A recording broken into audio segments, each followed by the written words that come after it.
Imagine being trapped at the bottom of the ocean with a prehistoric monster, a nuclear reactor counting down to meltdown, and your escape pod destroyed. That's exactly what happens to the crew of DeepStar Six when they accidentally blast open an ancient cavern that should have stayed sealed forever. Of the 11 people who started this mission, only 2 will make it back to the surface. Here's how it all went wrong. 6 months underwater. That's how long the crew of DeepStar Six has been stuck at the bottom of the ocean. And they're counting down the days until they can finally go home. But what they don't know yet is that some of them won't make it back to the surface alive. McBride and Collins wake up in their quarters as the alarm goes off. He's been having the same nightmare about drowning for 3 nights in a row. She's worried about him. They talk about Captain Laidlaw, how perfect his life seems with his wife and kids back home. She asks McBride why he's never settled down. He tells her he's never been in one place long enough to really know anyone. But there's something between them, something neither of them is quite ready to name. The crew assembles in a smaller submarine and launches from their main observation pod called Sea-Track. McBride and Richardson pilot the sub toward DeepStar Six, their underwater naval facility. They're supposed to be there for shift change, but they're running late. Snyder's already on the radio complaining about it. What's waiting for them is about to turn this routine day into a nightmare. The sub docks at DeepStar Six. The crew's been working overnight to position a missile sled on the ocean floor. Their mission is to install a nuclear missile platform down here, turning this corner of the seafloor into a hidden weapons base. But there's a problem. Hodges warns them they need to scan the area first to make sure there aren't any geological faults that could destabilize everything. During breakfast, Captain Laidlaw orders Scarpelli to take the rest of the day off. She's been working too hard. But Scarpelli's a marine biologist, and she's not interested in rest. She's interested in what's down there in the deep. Collins contacts the facility's designer, Dr. Van Gelder, over the radio. She's got bad news. The scans show a massive cavern right where they're supposed to install the missiles.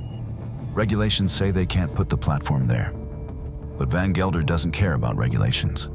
He wants the cavern collapsed and the missiles installed by the end of the week. That's his only concern. Scarpelli hears about the cavern and immediately wants to explore it. She's seen reports of strange marine life in this area going back 150 years. Things that shouldn't exist. But Van Gelder shuts her down. No time for science. They're on a deadline. This decision is about to cost them everything. Hodges and Osborne pilot an underwater tractor out to the cavern site. They plant the explosives and detonate them. The charge breaks open the cavern wall, but it also causes the seafloor to start collapsing. The tractor has to reverse at emergency speed to avoid falling into the expanding hole.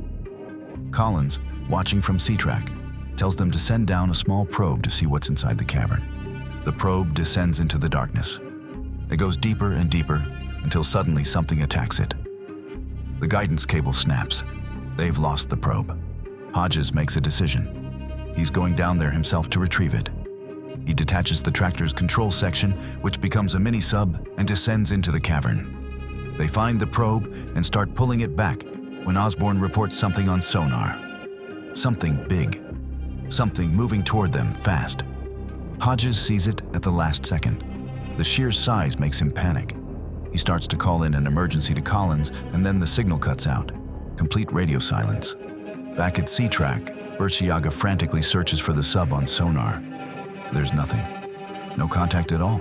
Collins can't understand how something that size could just vanish. Berciaga cycles through every sensor they have. Still nothing. And then they pick up something else, something moving too fast to be the missing sub. Collins tries to warn DeepStar Six, but Snyder's left the control room. Her message goes unanswered. The object changes direction and slams into Sea-Track with massive force.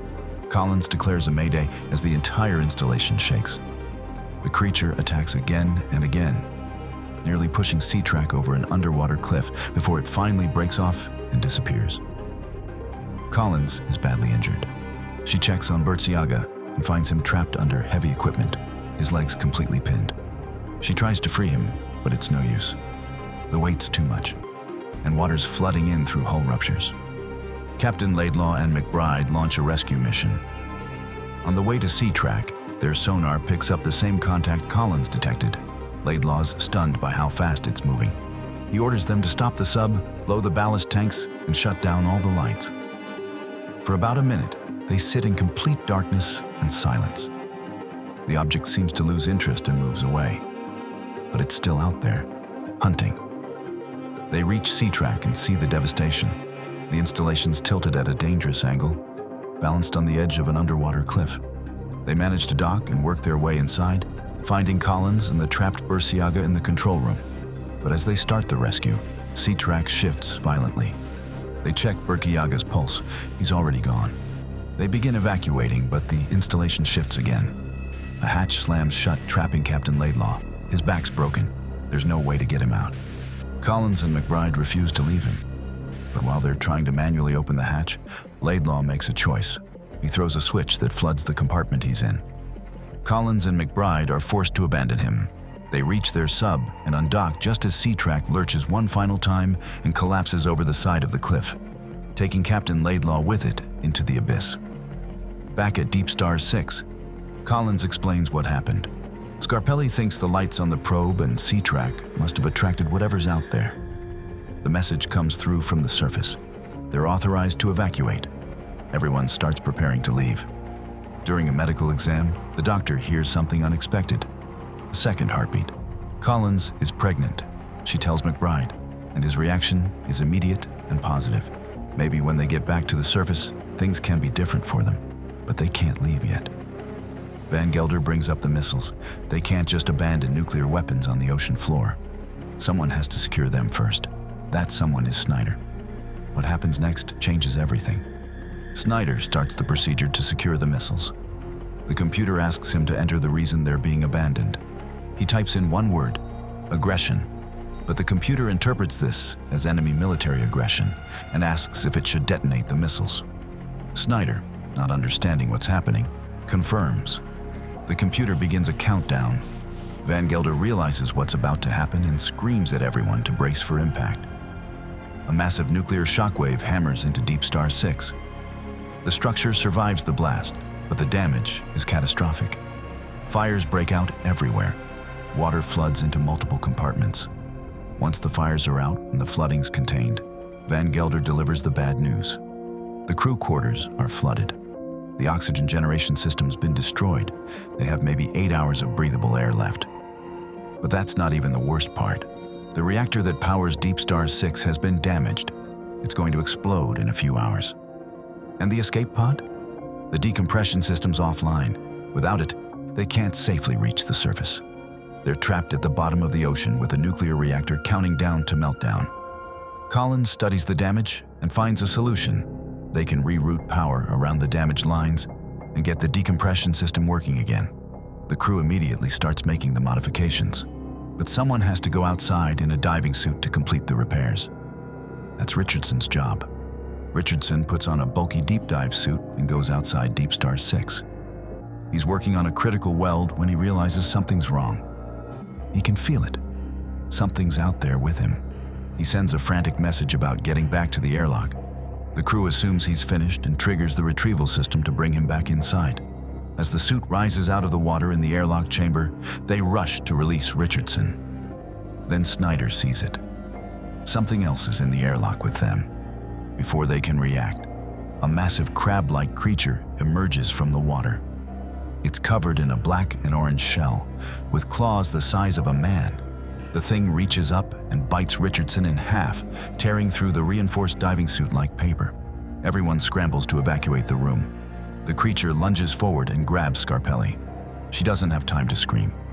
Snyder, in a moment of pure panic, slams the hatch shut while Collins and McBride are still trying to get out. Collins realizes what he's done and manually overrides the lock, freeing the others just in time. McBride goes after Snyder for his cowardice. Collins has to pull him away, but there's no time for this. They still need to get the decompression system online, and that creature's between them and the equipment they need.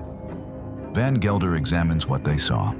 It's some kind of prehistoric arthropod, like a crab but many times larger than anything that should exist. The crew arms themselves with spear guns loaded with CO2 cartridges and pump-action shotguns. The plan is to hit it with the cartridges and make the gas expand inside its body until it bursts. They re-enter the flooded chamber and set up strobe lights to disorient the creature. They spread out through the room, weapons ready, but they can't find it. McBride starts working on the airlines, moving quickly. Then the creature appears. Everyone opens fire with the shotguns.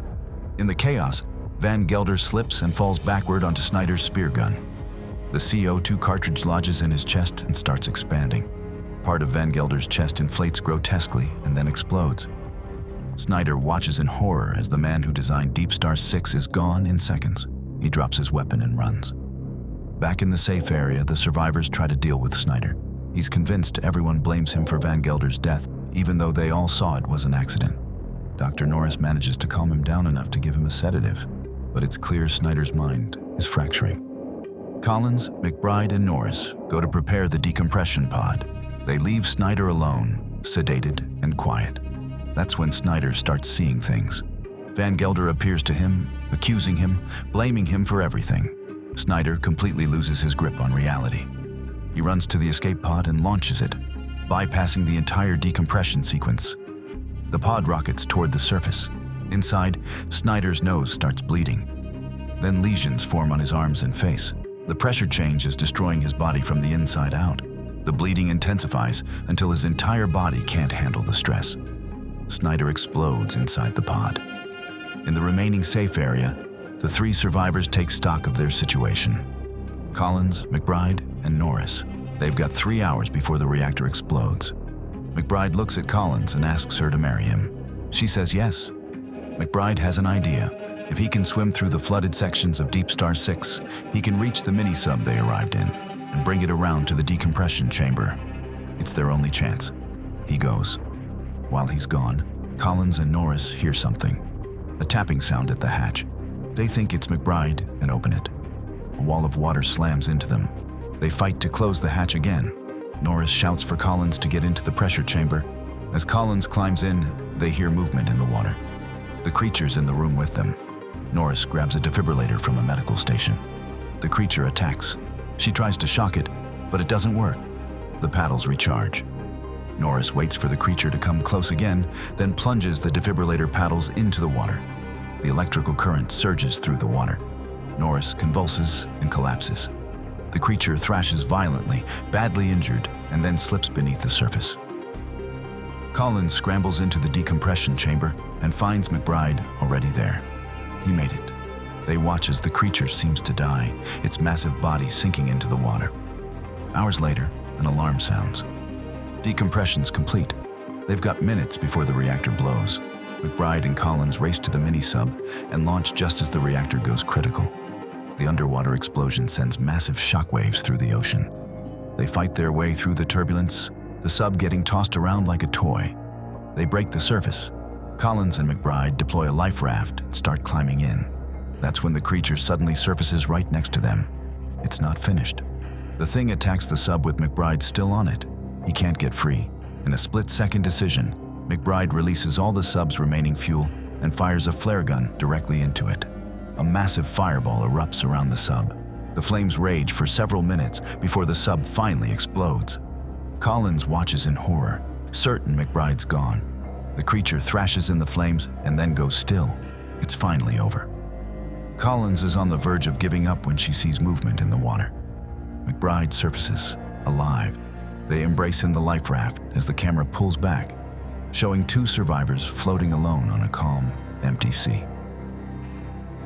DeepStar Six was released in January 1989, directed by Sean Cunningham, the same filmmaker behind the original Friday the 13th. The massive sea monster was built as a full mechanical rig operated by 8 people, with no CGI.